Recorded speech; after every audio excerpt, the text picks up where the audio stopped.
English expo സംഘടിപ്പിച്ചു. Karunagappally John F Kennedy memorial vocational higher secondary സ്കൂളിൽ English ക്ലബിന്റെ നേതൃത്വത്തിൽ നടത്തുന്ന കെന്നഡി സ്പീക്സ് എന്ന പദ്ധതിയുടെ ഭാഗമായാണ് ഇംഗ്ലീഷ് എക്സ്പോ സംഘടിപ്പിച്ചത്.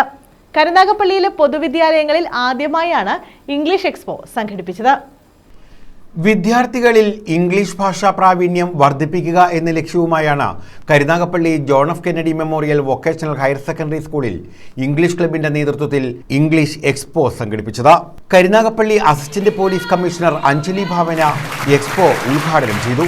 So it is like a mother tongue would be one for most of us, it would be Malayalam, but we might be thinking in that mother tongue. Most of our thoughts would be based on that mother tongue, but we will be writing in a different language. We might use different languages like Hindi, Tamil or English in our daily basis of communication. So English is not just a language, it is a part of life. And I would like to take this moment to congratulate the staff of John F. Kennedy Memorial School, wherein they have taken this great effort to make each one of you equipped for the real world, where English has become a global language.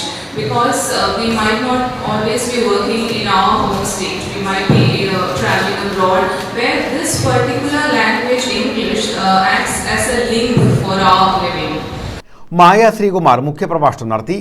പ്രഥമാധ്യാപകൻ Murshid Chingolil, administrator Gangaram Kannampallil, English club convener Meera Cyril, English പരിശീലക രശ്മി പ്രഭാകർ, സുധീർ ഗുരുകുലം, ആര്യ അശോക, ഹാഫിസ് വട്ടത്തേരിൽ, ഗോകുൽ ജയചന്ദ്രൻ, ദേവപ്രിയ, സുമി, അതുല്യ, അരുണിമ, അഫ്ന കബീർ, അർച്ചന, സുറുമി, സുകന്യ തുടങ്ങിയവർ നേതൃത്വം നൽകി.